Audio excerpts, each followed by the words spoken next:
The Lamplight Library presents Alice's Adventures in Wonderland by Lewis Carroll, read by Edmund Vale. Be sure to check out our channel to see the previous chapters.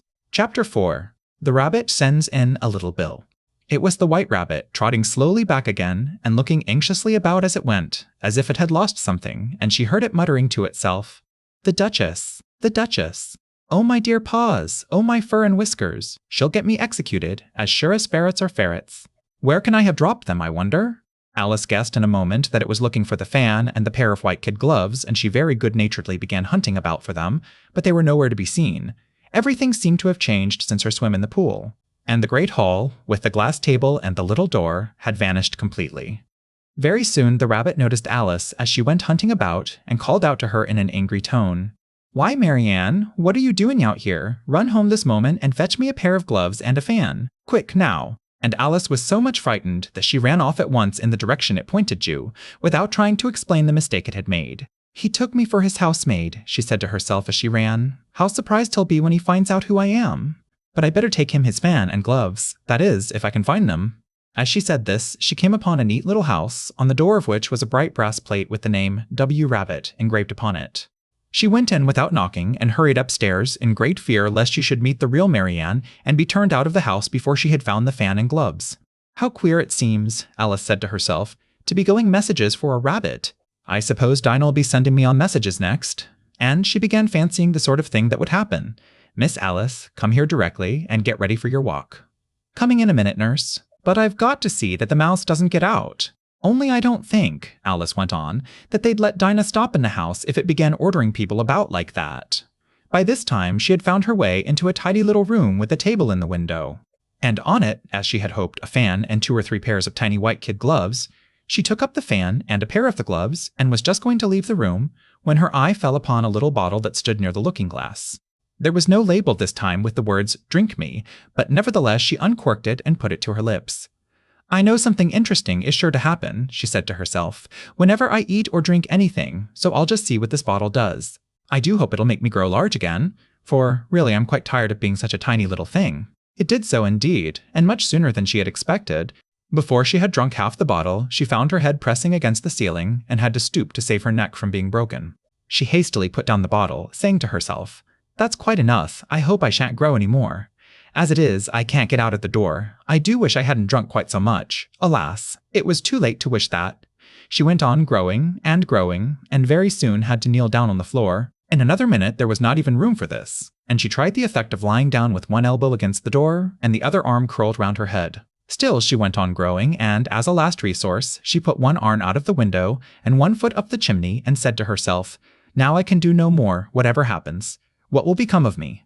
Luckily for Alice, the little magic bottle had now had its full effect, and she grew no larger. Still, it was very uncomfortable, and, as there seemed to be no sort of chance of her ever getting out of the room again, no wonder she felt unhappy. It was much pleasanter at home, thought poor Alice, when one wasn't always growing larger and smaller and being ordered about by mice and rabbits. "I almost wish I hadn't gone down that rabbit hole, and yet. It's rather curious, you know, this sort of life. I do wonder what can have happened to me. When I used to read fairy tales, I fancied that kind of thing never happened, and now here I am in the middle of one. There ought to be a book written about me, that there ought, and when I grow up, I'll write one mun. But I'm grown up now," she added in a sorrowful tone. "At least there's no room to grow up any more here. But then," thought Alice, "shall I never get any older than I am now? That'll be a comfort, one way, never to be an old woman, but then, always to have lessons to learn. Oh, I shouldn't like that." "Oh, you foolish Alice," she answered herself. "How can you learn lessons in here? Why, there's hardly room for you, and no room at all for any lesson books." And so she went on, taking first one side and then the other, and making quite a conversation of it altogether. But after a few minutes she heard a voice outside and stopped to listen. "Mary Ann," said the voice. "Fetch me my gloves this moment." Then came a little pattering of feet on the stairs. Alice knew it was the rabbit coming to look for her, and she trembled till she shook the house, quite forgetting that she was now about 1,000 times as large as the rabbit, and had no reason to be afraid of it. Presently the rabbit came up to the door and tried to open it, but as the door opened inwards and Alice's elbow was pressed hard against it, that attempt proved a failure. Alice heard it say to itself, "Then I'll go round and get in at the window." That you won't, thought Alice, and, after waiting till she fancied she heard the rabbit just under the window, she suddenly spread out her hand and made a snatch in the air. She did not get hold of anything, but she heard a little shriek and a fall and a crash of broken glass, from which she concluded that it was just possible it had fallen into a cucumber frame or something of the sort. Next came an angry voice, the rabbit's pat, pat, where are you? And then a voice she had never heard before. Sure then I'm here. Digging for apples, your honor. Digging for apples, indeed, said the rabbit angrily. Here, come and help me out of this. Sounds of more broken glass. Now tell me, Pat, what's that in the window? Sure, it's an arm, your honor. He pronounced it arum. An arm, you goose. Whoever saw one that size? Why, it fills the whole window. Sure, it does, your honor. But it's an arm for all that. Well, it's got no business there at any rate. Go and take it away. There was a long silence after this, and Alice could only hear whispers now and then, such as, sure, I don't like it, your honor, at all, at all.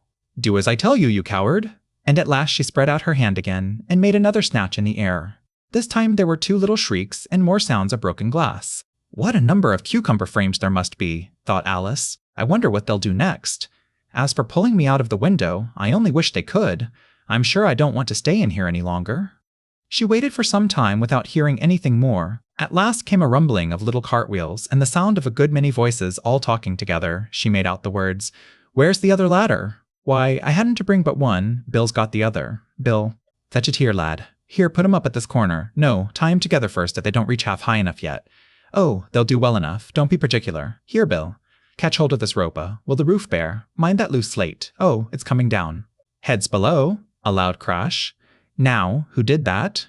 It was Bill, I fancy. Who's to go down the chimney? Nay, I shan't. You do it. That I won't, then. Bill's to go down, then. Bill's to go down the... Here, Bill. The master says you're to go down the chimney. Oh, so Bill's got to come down the chimney, has he? Said Alice to herself. Shy, they seem to put everything upon Bill. I wouldn't be in Bill's place for a good deal. The spire place is narrow, to be sure. But I think I can kick a little. She drew her foot as far down the chimney as she could, and waited till she heard a little animal, she couldn't guess of what sort it was, scratching and scrambling about in the chimney close above her. Then, saying to herself, This is Bill, she gave one sharp kick and waited to see what would happen next. The first thing she heard was a general chorus of, There goes Bill, then the rabbit's voice alongy, Catch him, you by the hedge. Then silence, and then another confusion of voices. Hold up his head, brandy now, don't choke him. How was it, old fellow? What happened to you? Tell us all about it. Last came a little feeble, squeaking voice. That's Bill, thought Alice. Well, I hardly know, no more, thank ye. I'm better now, but I'm a deal too flustered to tell you. All I know is, something comes at me like a jack-in-the-box, and up I goes like a skyrocket. So you did, old fellow, said the others. We must burn the house down, said the rabbit's voice, and Alice called out as loud as she could, If you do, I'll set Dinah at you. There was a dead silence instantly, and Alice thought to herself, I wonder what they will do next. If they had any sense, they'd take the roof off. After a minute or two, they began moving about again, and Alice heard the rabbit say, A barrelful will do, to begin with. A barrelful of what? Thought Alice. But she had not long to doubt, for the next moment a shower of little pebbles came rattling in at the window, and some of them hit her in the face. I'll put a stop to this, she said to herself, and shouted out, You'd better not do that again. Which produced another dead silence. Alice noticed with some surprise that the pebbles were all turning into little cakes as they lay on the floor, and a bright idea came into her head. If I eat one of these cakes, she thought, it's sure to make some change in my size. And, as it can't possibly make me larger, it must make me smaller, I suppose. So she swallowed one of the cakes and was delighted to find that she began shrinking directly. As soon as she was small enough to get through the door, she ran out of the house and found quite a crowd of little animals and birds waiting outside. The poor little lizard Bill was in the middle, being held up by 2 guinea pigs who were giving it something out of a bottle. They all made a rush at Alice the moment she appeared, but she ran off as hard as she could and soon found herself safe in a thick wood. The first thing I've got to do, said Alice to herself as she wandered about in the wood, is to grow to my right size again. And the second thing is to find my way into that lovely garden. I think that will be the best plan. It sounded an excellent plan, no doubt, and very neatly and simply arranged.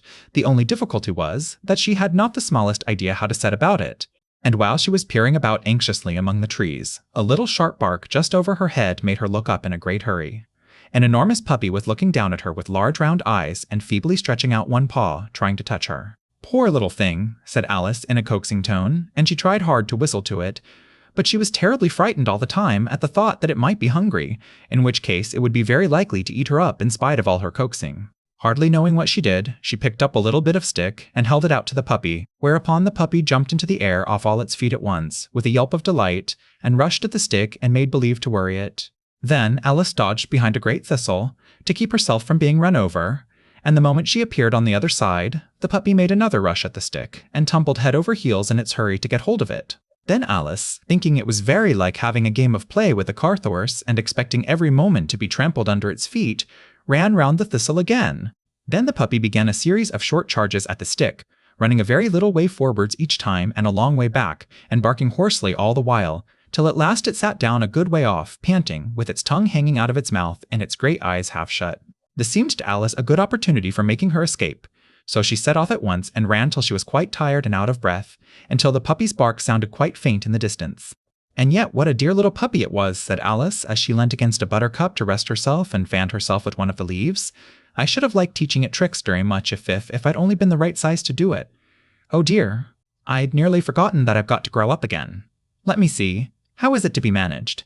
I suppose I ought to eat or drink something or other, but the great question is, what?" The great question certainly was, what? Alice looked all round her at the flowers and the blades of grass, but she did not see anything that looked like the right thing to eat or drink under the circumstances.